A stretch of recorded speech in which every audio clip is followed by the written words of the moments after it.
मुझे लगता है, यानी देखिए, हमें थोड़ा अध्ययन करना चाहिए।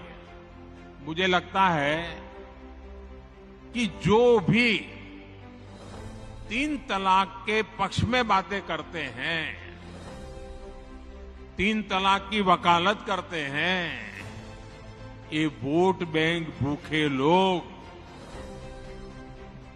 मुस्लिम बेटियों के साथ बहुत बड़ा अन्याय कर रहे हैं।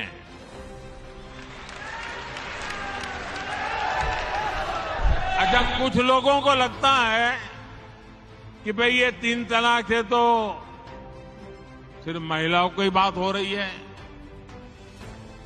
3 तलाक से जो नुकसान होता है ना, वो सिर्फ बेटियों को होता है ऐसा नहीं है, उसका दायरा उससे भी बड़ा है। आप सोचिए, बहुत ही अरमानों के साथ बेटी को शादी कर करके ससुराल भेजा हो और 8-10 साल के बाद 3 तलाक कह करके उसको कोई निकाल दे, तो उस माँ बाप का क्या होगा जिसके घर में बेटी वापिस आती है? उस भाई का क्या होगा? वो भाई, पिता, सब उस बेटी की चिंता में इतने दुखी हो जाते हैं। इसलिए 3 तलाक से सिर्फ बेटियों को ही अन्याय होता है इतना नहीं, पूरे परिवार तबाह हो जाते हैं। माता, पिता, भाई सब दुखी हो जाते हैं।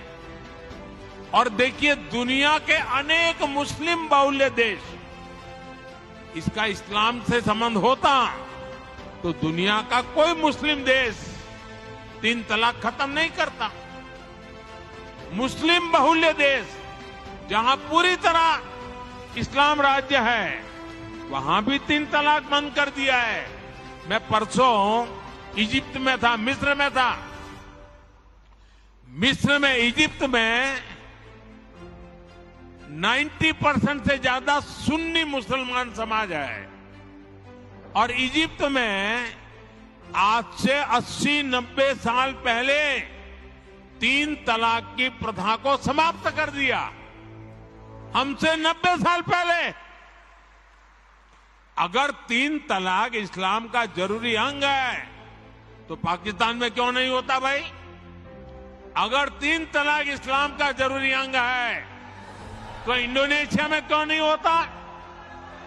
अगर 3 तलाक इस्लाम का जरूरी अंग है तो कतर, जॉर्डन, सीरिया, बांग्लादेश, ये तो सारे मुस्लिम बस्ती वाले देश हैं, वहां पर उनको बंद क्यों कर दिया?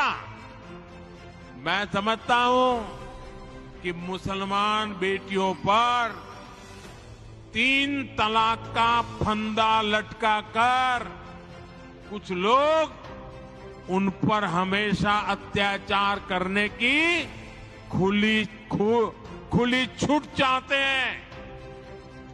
यही लोग 3 तलाक का समर्थन भी करते हैं और मैं जानता हूं कि इसलिए ही मेरी मुस्लिम बहनें, बेटियां, मैं जब भी जहां जाता हूं वो भाजपा के साथ खड़ी रहती है, मोदी के साथ खड़ी रहती है।